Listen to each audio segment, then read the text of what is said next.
So ayan mga ka-proud, yung inahin na nanganak na kambing ay hinahanap niya talaga yung kanyang anak. Ayan yun, sa silong. So hindi siya mapakali dahil iniisip niya talaga kung may anak talaga siya. No? Dahil nga wala siyang naririnig na umiiyak. So itong aso ko naman nagpapalambing. So ayan, pakita ko sa inyo yung anak niya, no? Parang naano nga ako kasi parang tao. Ayan pakita ko sa inyo. Ayan siya. Para siyang tao, hindi ko alam kung bakit ganyan. Siguro dahil nga yan yung nakabara itong kulay brown. Yan yung bumara dun sa niya. Yan yung hindi halos nakalabas. Nakalabas itong isa, pero hindi ko alam bakit patay din, no?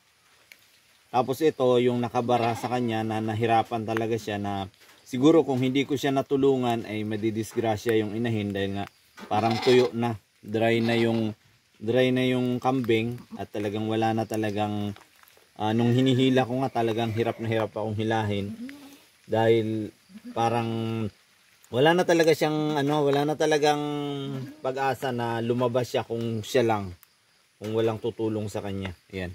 So buti nga natulungan ko siya. So masaya siya nung nakita niya ako. Parang hindi siya hindi niya hindi niya mawari yung kanyang nararamdaman, no? Na gising na ako nung bandang alas 5 ng mag-aalas 6. Ayan.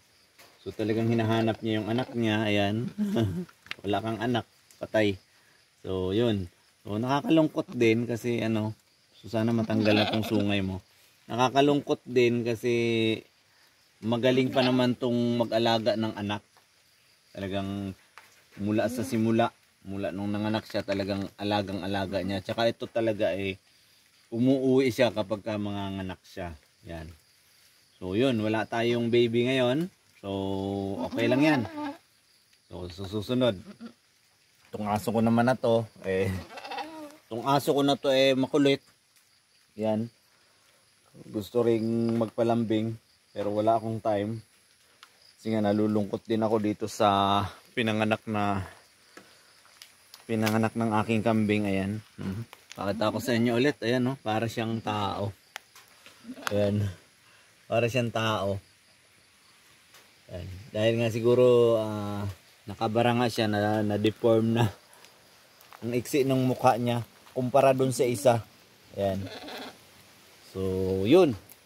Wala kang anak ngayon. Kaya i-relax mo lang yung katawan mo para makabawi ka.